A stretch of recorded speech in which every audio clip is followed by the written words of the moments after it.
Bonjour à tous et bienvenue pour ce nouveau numéro de 6 minutes Inside. Nous terminons un splendide week-end ici à l'abbaye Saint-Martin du Canigou, abbaye du XIe siècle qui nous a accueillis avec la communauté des béatitudes.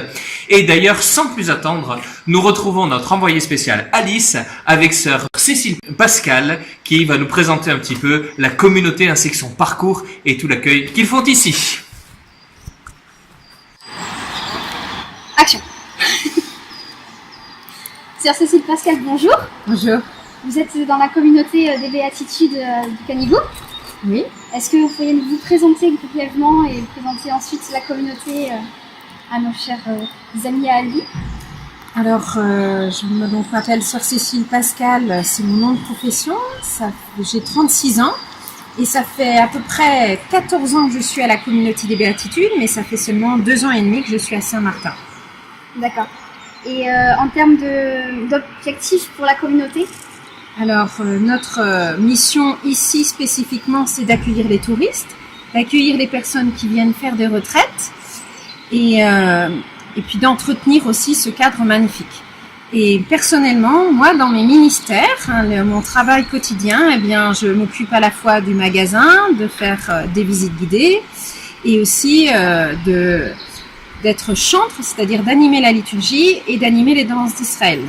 Alors justement, les danses d'Israël, vous nous avez fait une petite démonstration. Est-ce que vous pourriez nous en parler? Alors, les danses d'Israël, c'est un trésor dont nous profitons à la communauté qui est issu de la culture juive.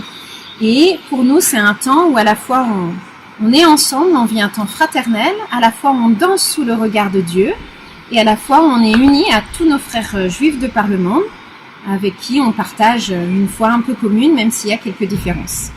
Merci beaucoup. De rien. À vous les studios.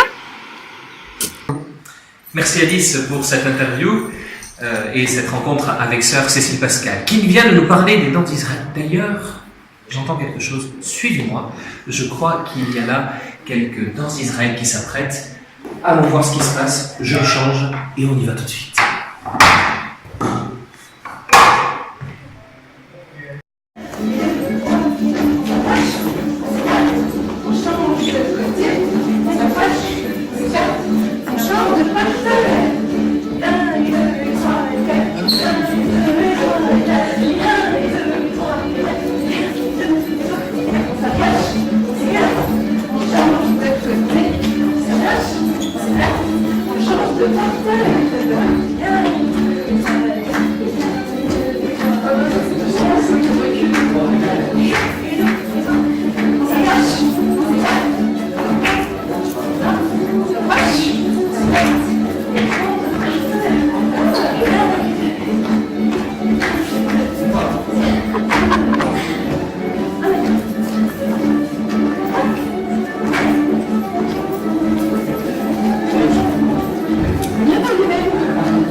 L'abbaye Saint-Martin du Canigou, c'est aussi ce décor absolument extraordinaire au milieu de la montagne catalane.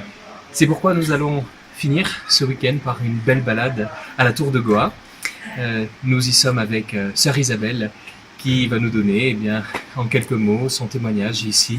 Comment est-ce qu'elle vit la possibilité de balade extraordinaire au milieu de la création en louant le Créateur sur cette montagne. À très bientôt, on se retrouve très vite. Oui, bonjour, donc c'est sœur Isabelle de la Trinité qui vous parle, donc je fais partie aussi de la communauté des Béatitudes.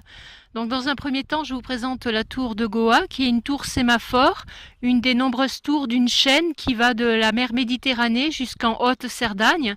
Et cette tour de Goa date du XIVe siècle. Alors la fonction de cette tour, elle permettait donc de signaler toute forme de danger qui pouvait arriver, notamment des invasions de personnes belliqueuses de mauvaises intentions. Donc ça fonctionnait ainsi, c'est tout simple. En haut de la tour, les gardiens allumaient un grand feu. Dans la journée, c'était la fumée noire qui était un signalement. Et puis la nuit, c'était les flammes qui pouvaient permettre ensuite qu'on se passe le signal à la tour suivante.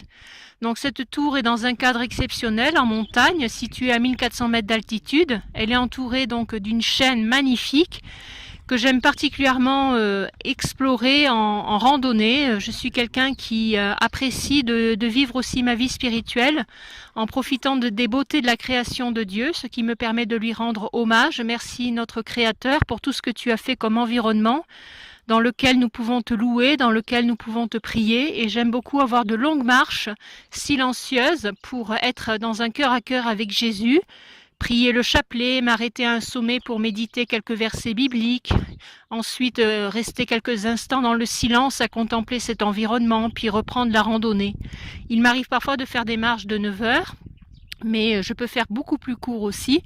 Cela n'empêche pas l'intensité du cœur à cœur avec mon Seigneur. Voilà, je voulais vous partager ça et j'espère que vous viendrez nombreux pour profiter de ce cadre et peut-être je pourrai vous décrire un petit peu la beauté de ces sommets en vous les montrant en direct. Voilà, au revoir.